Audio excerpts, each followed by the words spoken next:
right, I am here with Kelley Power on the inaugural episode of the Write Project podcast here on CHMR. Good morning. Good morning. Kelley Power is a native Newfoundlander. Her work has won the Newfoundland and Labrador Arts and Letters competition for digital multimedia. You invented digital multimedia for the Arts and Letters competition? That was impressive. Absolutely. Ebooks have a lot to thank you for. And she won the 48-hour writing marathon 2017 with her upcoming novel that she was working on for that. Currently titled Milestones. Milestones, right. Working title. She's currently working on the manuscript of her first novel, for which she recently received a project grant from ArtsNL. She currently serves the benefit of Newfoundland culture as the Vice President of the Writers Alliance of Newfoundland and Labrador, and that's partly what brings her here today. In February 2018, Power was nominated for the YWCA St. John's Women of Distinction Award. Power is a member of the Naked Parade Writing Collective, and she likes to recharge her creative batteries by taking pictures of rocks, collecting rocks, and making her dog hang out with her while she does it.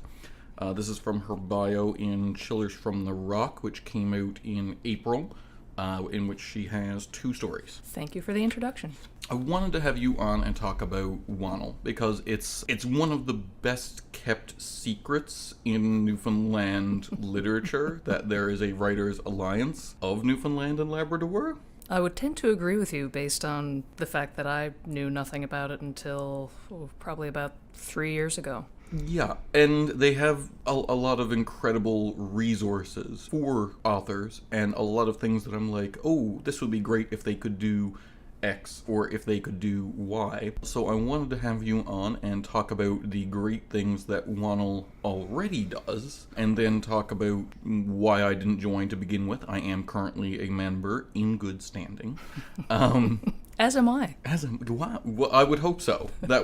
Your position as vice president would be interesting if not. The term in good standing is always interesting to me.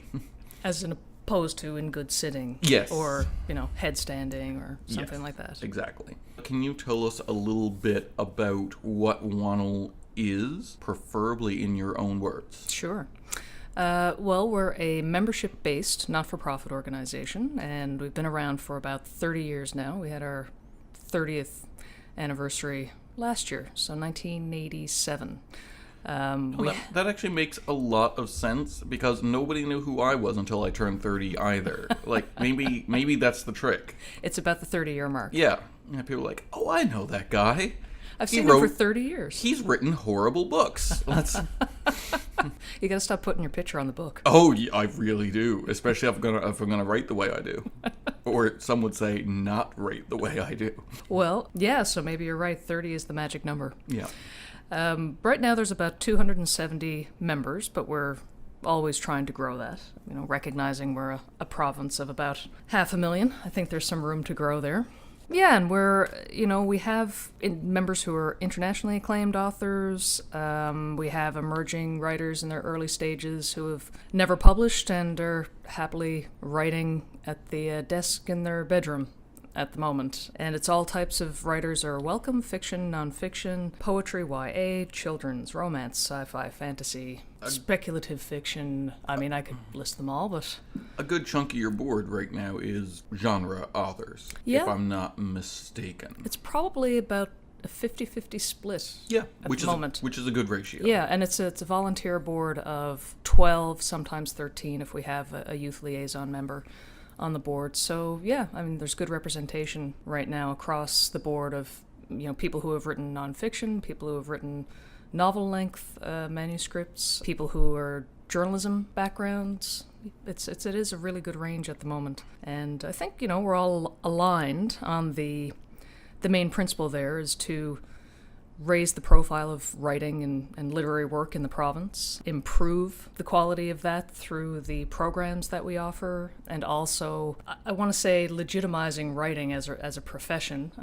That makes it sound like it's not already legitimate, but helping people appreciate in the community what the contributions are that writers are making, whether that's through their day-to-day work, whether they bring those skills to their day jobs or their talking about our culture through their writing, or talking about big ideas through their writing, and Yeah. through any genre of writing. I wanted to talk for a second about growth, because when I first started with WANL, that was when I first became a member with WANL, that was the part that I was looking at and kind of tearing out my hair a little bit. So first of all, what counts as a writer that would allow you to have be a member of WANL? Because I think there's a misconception, I know there was among me, when I was first getting started in the industry, that to be a member of WANL, there was like a barrier for entry. That was, you had to have had a novel published, preferably traditionally, and it couldn't be more the opposite of the case. You want people who are even just interested in writing, who may never do anything with it, but you want those people, and you want them to have a voice, and you want them to be interested. You also want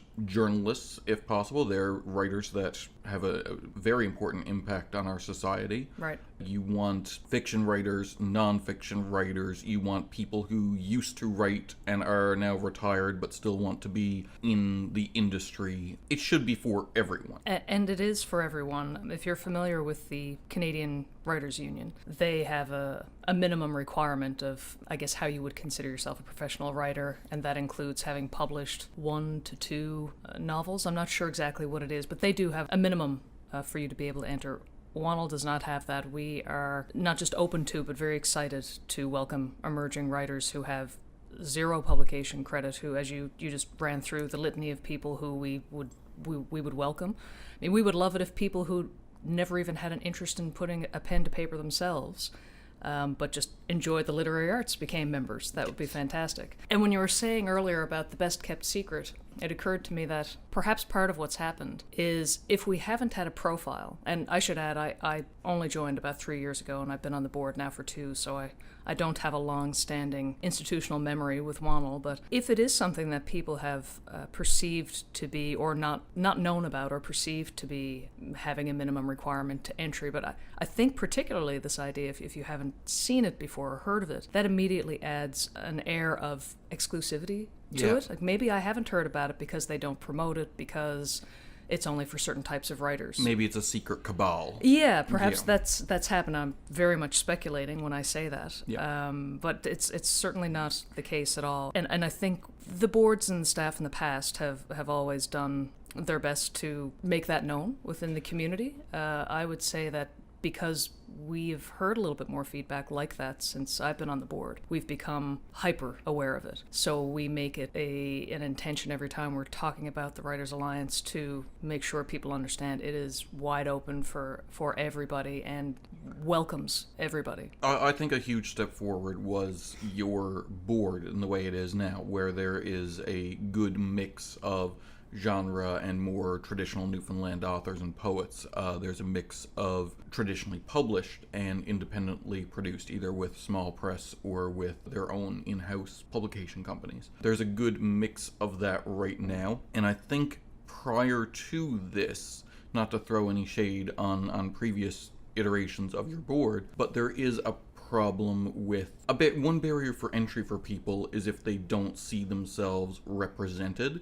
So let's say journalists were interested in joining WANL. Let's say they wanted to do that. So if there are no journalists on your board, then when you get the funding from the government and you start putting it towards the different programs, you look at your membership and you say, well, we don't have journalists and there are no journalists on our board, so the funding tends not to go towards journalism-related things, and then journalists who would have joined and might have become a member of the board look at it and say, well, there's no journalism members, there's no journalists on the board, and there's no programs for journalists, so why would I join? And it becomes a self-fulfilling prophecy where, because there are no journalist members, there's no journalism programs and people on the board, but because there's no journalism members or people on the board, you don't get any journalism members. And that's just one segment of writing in Newfoundland, but I think that for a while that was true of, say, independent authors and genre authors, and that's very much changing. Like, I think in the last year, 2 years, you've gotten a good influx of indie authors, and part of that is that outreach of making sure there are programs that are not geared towards, but that make it clear that, like, oh no, this is for you too, kind of thing. Yeah, I would address that as your statement in two parts, I think. One would be that you're right in saying that the programs that we offer, they try to be equal opportunity. Of course. In terms of anybody could rock up from any background and submit to participate in them. Yeah. Take the mentorship program, for example. Yes. If you are an aspiring writer in speculative fiction or an aspiring writer in poetry, an aspiring playwright, any of those individuals are equally able to apply for the mentorship program. Part of it's reliant on how we're able to match with a mentor, of course. So if mentors don't apply who are in those areas, it then becomes difficult to pair you with somebody. Absolutely. Which I think then leads into your other statement regarding the makeup of the board. And I think it's really just a simple matter of people tend to share information. I work in communications and Yeah. aware of how information is pushed around, and I'm shacked up with a marketing pro, so we have a good deal of information about how things get shared around. I think I'll use that for the promo. Like, I'm shacked up with a marketing clown. Like, that'll be the promo text for this. Maybe I should start that again. So I work in communications, and my partner is a marketing guy. So we have a fair idea of how information gets moved around when you're trying to promote or sell an idea. Yeah. And I still am firmly in the camp of the word of mouth thing works the best, and whether it does. So if you get one genre writer on the board, and we have had that representation in the past. Like Scott Bartlett was previously on the board, and I know that's one individual amongst many. I'm not sure if he was the youth liaison. He was. Okay, and that really doesn't matter because you sit in on the board meetings the same way. Yep. So and I've actually heard people's feedback that speaking with Scott about having had a very positive experience with WANL really went miles in terms of helping them. Yeah, he still very much promotes WANL. We're in a group on Facebook called Genre Writers of Atlantic Canada, which is a closed group for anyone who is interested in or has written genre. He's forever just extolling the virtues of WANL in there. And I think that makes the biggest difference of all. So not that having not had genre writers or fewer genre writers on the board before institutionally changed what WANL did, but having diversity on the board simply by virtue of me being able to speak with you or you to me to say, so what is it? Pull the curtain back for me. What does that look like over there?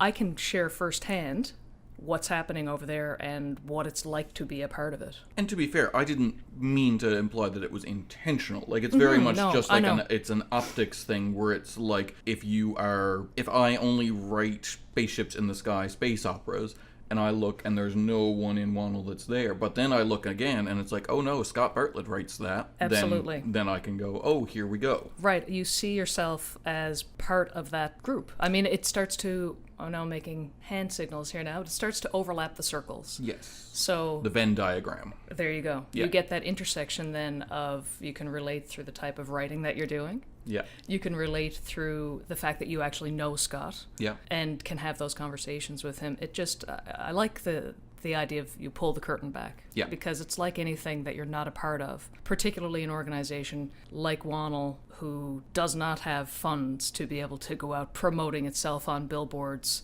up and down the city or up and down the province. It's, we're a very humble and I don't want to say a shoestring, but we're like many of the not-for-profit organizations. So when you have social media helps in that, of course, because it opens up doors. But even still, you have to want to find us to hook up with us on social media. How does youth membership work with WANL? So if you're under X age, it is free. Is that correct? Under 17, okay. It's free. What about, is there any discount for a MUN student or a student in general or anything like that? Is there a student rate even after you hit 17? It is. So I'll start by saying the full rate is $55. So yeah, there's a discounted rate for students at $25. There's the free under 17, and we offer the discounted rate for under or unemployed individuals, and then the full rate for those who feel like they can pay it. And speaking as someone who's a recent WANL member, I was wondering when I first put in, I was like, okay, well, what am I going to get out of this? Because I was already the head of a publishing company when I started with WANL. So it was one of those like, I wonder if this is going to be worth only $55 a year, but like, I wonder if I can, and I can say it definitely is. In addition to a lot of programs that I've been involved with, being alerted to put my hat in the ring for awards, you get a chance to get that. But also, speaking as a person who is extremely problematic in every sense of the word, I must say that you can make your WANL membership worth it via WANL parties, like the Fresh Fish Awards and stuff like that. Like, to me, they're already super fun, partly because there's wine. Like, if you are dedicated, you can just get your membership fee back in wine and cheese, and that's perfectly fine. It's like buying one share of a company. You still get invited to the AGM. Exactly. Where the fancy wine and cheese happens. Yes, exactly. And that's lovely. I, for instance, would love if a bunch of young student authors like just invaded the next Fresh Fish Awards and it became a kegger. Like, to me, that just sounds wonderful. Note to Jen Windsor, current executive director of WANL, do not have open invitations to the membership to any of these events in the future. Oh my. But that's so to ground that in something. To ground it in less truth. What I found about the Writers Alliance when I joined, people will often ask me, what's the biggest benefit you feel you offer or that you have? And I'll say, well, from my perspective, joining as a member before I joined the board, it's community, or if you want to call it networking, whatever it is you want to call it, that ability to interact with other individuals who have the same or similar interests as you. Especially, I think, because many authors don't tend to be out pursuing that kind of thing. I mean, writing is a solitary activity. As I'm speaking to a much more prolific author than myself when I say that. I'm speaking to a much better author. So, I mean, there's quantity and there's quality, Well, what can I say about that? Yeah. Good thing you can't see people blushing on the radio. Yeah. People, I think, do tend to squirrel themselves away to write. They do. Unless you engage in your writers group, which just really means you're like the groundhog coming out one time a year to see your shadow or not, and then you go back in again. Yeah. So the opportunity to, first of all, I was volunteering down at the office just to help them with their library. So just by virtue of being in the office and chatting with the staff who were there at the time, that opened up my eyes to some of the things that were happening in the community around writing. When I became more engaged, then you'd have the opportunity to go to things like readings or go to the Fresh Fish Award ceremony. I talked to many people there that I haven't talked to before, and that was still after being involved with the Writers Alliance for a couple of years at that point. You have the open house that was held last year when we moved office, and we've been holding more workshops in the actual WANL office space downtown in Haymarket Square over the past year. Which is a lovely space. Yeah, it is a very, very nice space, I gotta say. And it's open to the public for between certain hours? The staff, so we have a staff of about 1.5, we like to say. 1.5? Try not to imagine what that looks like. Please explain. We have one full-time staff person who's our executive director, Jen Windsor, and our member services coordinator, Samantha Fitzpatrick, is kind of just over part-time. So the office hours are a little bit, they're not unpredictable, but if there are things, for example, that both staff people have to attend at 2 o'clock in the day, then the office will be closed. So it is open to the public. If you were planning on going down, I'd recommend a phone call ahead of time. But yes, the door is always open down there. It's nice just to see the space, but our staff are incredible. Not just for being friendly, but extremely knowledgeable, very engaged, really invested in the organization. And, they want you to have a good membership experience if you're a member, and if you're not, they want you to see what it's like to have a good membership experience with the Writers Alliance. I was expecting that to be different. Like, they want you to have a good experience if you're a member, and if not, they don't want you to at all. No, absolutely open doors, and I'm again a believer in going down and having those conversations just so you get a feel for, well, gives you a feel for the personality of the organization to an extent, not just to see its digs, but to have a chat with the individuals who are there doing the day-to-day. And we're trying to attend more things. Last year was I'll say it was the first time, because I don't know of previously having gone to Sci-Fi on the Rock before last year. Yes. I'm not 100% sure, but I think it was the first time that we went, and It definitely was. It was, and we went there to meet people. You know, that's something we want to do, and that was, the staff were there part of the time, and this year as well. Yep. But it's a lot of board members that go down there as well to try and experience a completely different thing from what we're normally doing. Because I think that was a huge thing with Outreach, because I think just to be there is in the like hub of the local genre community and say, here we are, we're here for you guys too, was a big thing. And I think every person who loves genre fancies themselves a genre writer. I know that's how I started, that's how everyone, like, more than, I think, I'm speaking out of turn now, but like a literary person who reads, a literary reader who reads Hemingway knows they can't be Hemingway. Like, there's only one Hemingway, and no one will ever be him, if only because your name's not Hemingway, your name's Power. You know what I mean? Like, you can't occupy that same deified position in literature, but someone who grew up on Star Trek can become a Star Trek writer. Like, genre is this weird thing where there are ongoing fiefdoms of genre, and you can kind of, as a writer, become a part of that. Like, you could become the writer on Star Trek. You could be the person who writes the Star Trek spin-off novels. You could write a misguided offshoot of Star Trek and write your own space opera that's a bit different. And I find a lot of times in the genre community, inspiration starts with mimicry, so someone will, whether they're putting it on the internet or not. I never did with mine, because blissfully I grew up in a pre-internet world, so all of my early attempts are hidden and since deleted. But you could start off with your own fan version of a story, and when you're in that writing groove and you come up with something original, you can then go, oh, actually, I want to write my own thing based on this one original nugget that and you get that creative buzz of creating something original that's not a Xerox of something else. And then you spin that off and you go, okay, let's actually write a real novel based on this nugget I found. Right.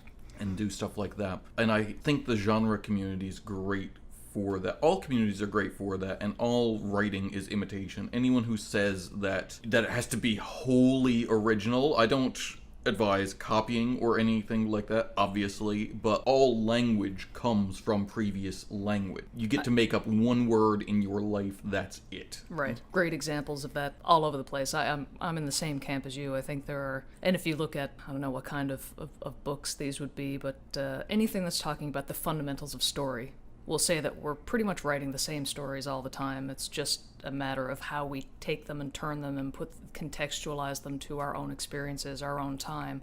There's the famous Star Wars George Lucas association of his stories to Joseph Campbell's Hero with a Thousand Faces, which takes that back into mythological Greek mythology, Roman mythology, which probably connects back into something pre-written, pre-language. Pre-language. Well, not pre-language. Pre-written language into oral tradition. So if you track that up through time, you'd say, well, Star Wars isn't all that original. Yeah. It's just a takeoff of all these things, but of course it's original. So the originality comes from the context and the perspective that we bring to it.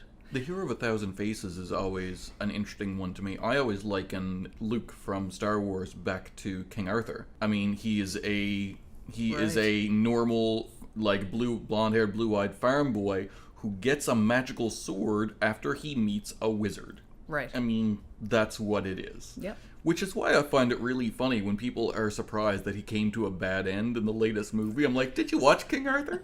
Like, it didn't turn out so King Arthur did not end well. He also had problems with his family and then ended badly in a struggle with them. This isn't news, right? Like, people have seen this before, right? No? And how many characters have come to the exact same end because that template we'll say, exists out there Yes. in such a variety of forms. Just to come back to where you started with that, which is the way you envision yourself being able to participate in a particular type of writing. I imagine that there are people who perhaps imagine themselves being as famous as Hemingway or living a lifestyle similar to Hemingway. If they're able to achieve that or not. Let's hope they don't come to the same end that he did. Speaking of ends, yes. So I know what you're saying, and I thought it was interesting when you started to talk about Star Trek. The immediate parallel to me would be how many people envision themselves when they start down that road being Gene Roddenberry. Because he would be kind of the Hemingway parallel in that sort of thing. And I don't know, but I understand where you're going with that. And I think it's a part of the way that genre seems to just spread out into all these other media forms that offer greater opportunity. So if you're Hemingway and you write For Whom the Bell Tolls, that doesn't necessarily... Well, that, I think, actually did become a movie at some point with Sandra Bullock, and... It's all become a movie, hasn't it? It's at some point, it probably has become one. If it's a title that someone remembers, they've at least stolen the title and made a completely unrelated movie of it. Exactly right. So if you take that, even 1, 2, 3 people adapt the book into a screenplay at some point for that. So, again, the pool is very narrow for who writes, but if you have something that spins off, or starts... life as a TV series, Yep. Immediately there's a room full of writers. Yes. And if the franchise is open to it, then as you said, it's like books get written about it. Not just spin-offs of the actual story, but books about how the thing was produced, books about the technology that they talk about in it. There's an entire world, and I think that might be how people find genre accessible. Because when my experience with genre writing is that because it can I'm generalizing here now. I'm going to say because it can tend to be fantastical. Yep. But romance isn't necessarily in that, although it can go down those roads. Yeah. There's world building that happens. Yeah. These entirely new universes get created where you can see yourself being immersed in them and getting taken away with them in a way that I wouldn't say never happens in literary fiction, but is probably more difficult to find. I mean, I tend to think of literary writing as something that's examining small things to very great detail, whether that's a human experience, a human emotion, a human relationship. And those things do exist in genre writing, but they tend to exist within these worlds that are created around them. So there are other layers that open up all kinds of spaces for people to see themselves. Yeah. And perhaps that's why people feel that buzz and that encouragement and that energy around them, because like I can see myself there and it's different than here. Yeah. And what if I took that character who never got fully realized in this book and I went away and I wrote my own sort of fan fiction type story about it, and to your point, hit the nugget, and then say, well, I could take that and actually make my own characters about that, and on you go. No, absolutely. My favorite type of genre is the stuff that's not stars in the sky, or spaceships in the sky kind of genre. My favorite type is the type that uses genre as allegory.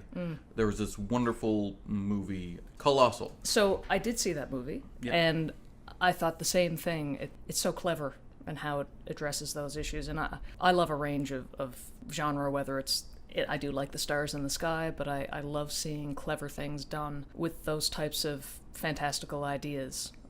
And I think some people call them sort of magic realism these days I don't know what I think about that, though. When I was reading about that term, it seemed to me that it was a way for people who considered themselves serious writers to legitimize their forays into what is genre, essentially. They needed a new term called magic realism so that it wasn't, no, I don't write sci-fi. Yeah.